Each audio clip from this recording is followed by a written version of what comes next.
Halo Taurus, selamat datang dan terima kasih sudah mampir. Ini adalah reading bulan Desember. Kita akan lihat apa yang kamu perlu tahu di bulan Desember ini ya. Yang pertama adalah Astro Oracle kamu, Dignified, kata kuncinya Strength. Dignified ini kalau di natal chart ya, di aspek astrologi berbicara tentang aspek yang suportif, aspek yang membawa keberuntungan, bukan keberuntungan sih, membuat perjalanan kamu lebih mudah, lebih ringan, atau memberi dukungan, dan juga kayak ada kekuatan-kekuatan di balik layar, kamu mau bilang Tuhan, semesta, universe, Allah, atau apapun itu yang apa ya, seperti menghadirkan momen-momen atau orang-orang tertentu yang akan memudahkan perjalanan kamu atau membantu kamu gitu ya. Oke, kita bahas lebih lanjut. Tema besarnya adalah Ten of Cups dan High Priestess. Kamu tahu nggak? Aku kayak merasa dejavu loh untuk lihat reading ini dan ngomongin lagi. Entah di reading kamu, entah di reading orang lain ya, di zodiak lain. Maksud aku kayak ada tema tentang perjalanan spiritual, entah kamu baru masuk atau ada orang yang terhubung sama kamu nih baru masuk dalam perjalanan spiritual, keagamaan, atau ada sesuatu yang berubah signifikan di dalam hidupnya, di dalam dirinya. Lalu itu mempengaruhi dinamika hubungan kamu sama orang ini atau dinamika hubungan orang ini sama kamu, sama dunia gitu. Dan aku kayak pernah ngomongin ini sebelumnya gitu, dan ini temanya muncul lagi, mungkin kamu terhubung sama orang seperti ini atau ini perjalanan kamu, terus ada satu hal lagi yang aku pertambahkan, I don't know, kayak iris waris gitu, kayak apa yang perlu aku sampaikan aku akan sampaikan. Jadi Ten of Cups itu harusnya gini, tema kamu Ten of Cups, harusnya ini kartu paling bahagia, kartu paling happy, kamu punya semua wish fulfillment, kamu kayak belajar, bukan belajar, kamu bisa nih, udah bisa di titik kamu mensyukuri apa yang kamu punya, bersyukur dengan apa yang masih ada di hidup kamu, bisa menikmati momen-momen yang kamu temuin sehari-hari. Itu Ten of Cups. Dan juga ada hal-hal yang dengan Ten of Cups ini kan kartu happy ya, ada sesuatu yang bikin kamu happy banget di bulan Desember ya. Terus dikonfirmasi sama um, High Priestess gitu. Jadi kayak ini dua energi water ya, water sign. High Priestess ini adalah kartu yang berbicara tentang kedalaman, misteri, misteri ilahi. Kayak bisa juga berbicara tentang sesuatu yang spiritual. Makanya tadi aku bilang Ten of Cups itu kan juga bisa berbicara tentang keluarga ya. Bisa jadi perjalanan spiritual atau evolusi seseorang itu berpengaruh dalam dinamika kehidupannya atau dinamika di keluarganya gitu ya. Contoh paling simpel, ketika aku baru mengalami yang namanya spiritual awakening, ada sesuatu yang berbeda signifikan di hidup aku, kayak itu mengguncang dunia aku, terus aku melihat orang lain tuh, kayak aku tuh suka bertanya-tanya kenapa sih orang-orang itu nggak melihat apa yang aku lihat gitu. Terus aku berusaha um, kayak tanda petik memaksa gitu orang-orang terdekat aku juga mengerti apa yang aku lihat gitu, aku pahamin gitu. Jadi kayak aku berusaha mengkonvert, berusaha membuat orang berubah mengerti juga. Tapi kan seiring berjalannya waktu, aku juga baru mengerti bahwa setiap orang itu ada timingnya masing-masing untuk mengerti gitu ya. Mungkin aku duluan gitu, tapi aku di waktu itu aku merasa paling benar, paling mengerti, butuh butuh juga membuat orang lain mengerti. Ya, contohnya seperti itu gitu. Dan pada waktu itu juga aku kayak nggak mau lagi berurusan sama manusia, mau tinggal di hutan atau di gunung, di pantai, biar nggak ketemu banyak manusia. Tapi kan ada hal-hal yang baru aku pahamin gitu ya, seiring berjalannya waktu, seiring dengan aku pelan-pelan mengarungi dark night of the soul itu. Seperti itu contohnya. Mungkin ini dinamika yang resonate sama kamu, mungkin juga konteksnya berbeda gitu, karena ini general reading, tapi semoga kamu dapat poinnya ya, bahwa ada sesuatu yang berubah secara signifikan pada seseorang, bisa kamu, bisa orang lain, dan itu mempengaruhi dinamikanya.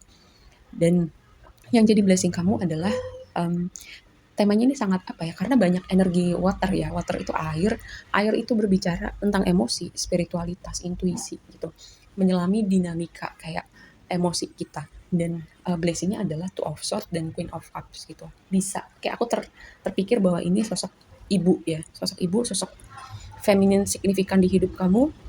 Bukan ibu juga nggak apa-apa gitu, tapi ini bukan buat semuanya gitu. Ada dinamika yang akhirnya kamu bisa mengerti, berdamai, atau ya udah akhirnya kamu let go gitu dengan sosok feminin signifikan ini ya. Karena Two of Swords itu pertama kartu, tema aku mengartikannya khusus di deck ini tentang berdamai gitu. Lalu juga melihat sesuatu yang tadinya kamu nggak lihat, membuat pilihan, akhirnya membuat pilihan gitu ya. Sebenarnya aku selalu tekankan, kita tahu apa yang perlu kita lakukan, apa yang perlu kita pilih, tapi kadang tuh ada ganjilan di hati, kayak nggak enak lah, takut melukai orang lain lah, takut keluar dari zona nyaman ya, kayak ada hal-hal yang mengganjal di dalam diri kita yang sering kali membuat kita tuh kayak nggak membuat pilihan gitu. Tapi ini kamu sampai di titik kamu akhirnya tahu, oke, ini yang perlu gue lakukan, atau ini hal yang benar, atau ini yang seharusnya gue jalankan gitu. Mungkin akhirnya membuka pintu damai dengan si sosok ini, atau juga ini blessingnya buat kamu adalah going to the next level dengan perjalanan spiritual kamu, dengan kemampuan spiritual, atau kamu bisa meregulasi emosi kamu dengan baik, atau kamu dengan apa yang kamu lewatin itu kamu membawa energi healing ya, entah kamu memang healer, kamu menyadarinya atau enggak ya, seperti itu. Ini adalah blessingnya buat kamu. Lalu yang jadi tantangannya, ini ada yang merindukan seseorang, bisa kamu, bisa orang yang satunya, terus kayak membuat pilihan gitu, menimbang-nimbang mau membuka komunikasi atau enggak gitu ya. Ada juga tantangannya adalah seperti ada sesuatu yang stagnan, tidak bergerak gitu-gitu aja ya. Aku selalu bilang, kadang ada momen-momen di mana keadaan seperti tidak bergerak, tapi itu suatu momen yang perlu. Ya karena ada yang perlu kita lihat. Mungkin kita perlu momen pause untuk kita berkontemplasi, untuk kita beristirahat, untuk kita banyak momen reflektifnya gitu. Jadi apapun yang perlu kita pelajari, momen pause, momen di mana keadaan seperti tidak bergerak itu at some point in our life kita akan ketemu ya. Jadi ini jadi tantangan kamu, lebih kepada untuk kamu belajar berserah gitu, untuk belajar percaya bahwa Tuhan semesta itu menghadirkan momen ini untuk kamu melihat sesuatu hal near future. Nah ini yang menarik. Near future itu ada justice dan ada tree of swords. Justice itu selalu ada tema karma di situ, ada tema tabur tuai, dan ada juga gini, membawa keseimbangan. Gitu. Bisa juga berhubungan dengan kontrak ya, kontrak jiwa, kayak keterhubungan kamu dengan orang-orang tertentu, atau mungkin kontrak dalam artian sesungguhnya kayak yang tertulis di atas kertas gitu ya, kontrak kerja, bisnis, pernikahan, dan ada tree of swords gitu. Jadi aku melihat ini, semoga ini bukan kamu. Jadi aku melihatnya gini, ketika di waktu lampau gitu ya, ada orang-orang tertentu yang melakukan hal-hal tertentu dengan membuat salah satu pihak terluka, sedih, kecewa. Ya aku nggak tahu seberapa besar level kekecewaan atau kesedihannya. Orang ini mengerti gitu. Mengerti, entah dia mendapat momen hidayah atau dia akhirnya menemukan situasi di mana akhirnya dia kayak jebret gitu, sadar bahwa apa yang sudah dia lakukan di waktu lampau itu kayak membuka matanya gitu. Jadi kayak ada momen sadar untuk konsekuensi untuk hal-hal yang terjadi di waktu lampau. Lagi-lagi aku tekankan semoga bukan kamu, dan kalaupun kamu yang punya punya sesuatu hal yang kamu lakukan dan itu menyakiti atau merugikan orang lain, semoga kedepannya kamu jadi individu yang lebih baik lagi. Dan advice-nya adalah Page of Cups, Eight of Wands. Page of Cups itu selalu aku mengartikannya tema self love, tema imajinasi, kreativitas.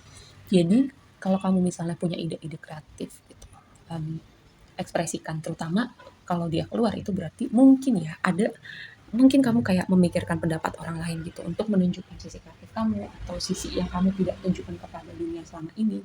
Lalu juga self love ya, itu tadi mungkin kamu di momen pause ini kamu perlu banyak merenung ya, apa aja yang udah kamu tunjukkan gitu, apa kamu lakukan untuk kamu memperlakukan, menyayangi dirimu dengan lebih baik lagi.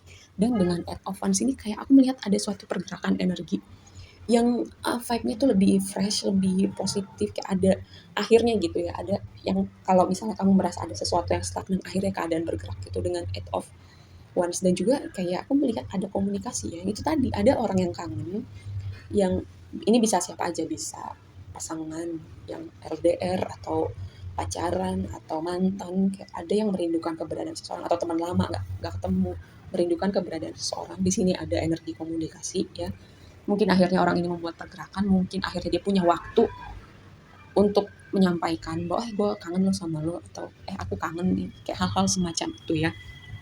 Dan satu lagi advice-nya, balance untuk menyeimbangkan spiritual dan praktikal gitu. Yang tadi aku bilang tuh, dengan contoh yang aku berikan, selama gini, mungkin ini kamu, mungkin orang lain gitu. Tapi kalau misalnya ini orang lain ya udah gitu, biarkan dia dan dunianya gitu. Kalau dia mau ngekat kamu atau mau menjauh dari orang-orang, mungkin dia butuh waktu, ya udah biarkan. Kalau memang masih tempatnya di hidup kamu, nanti juga balik lagi. Dan juga kalau misalnya ini kamu gitu, aku selalu gini, ketika kita merasa diri kita lebih baik ya hanya karena kita lebih spiritual atau lebih religius, justru di situ menurut aku masih ada shadow gitu ya. Jadi pesannya buat kamu, kalau misalnya ini kamu seimbangkan ya. Oke, segitu aja dulu readingnya kali ini. Semoga bermanfaat dan sampai ketemu di reading berikutnya. Bye.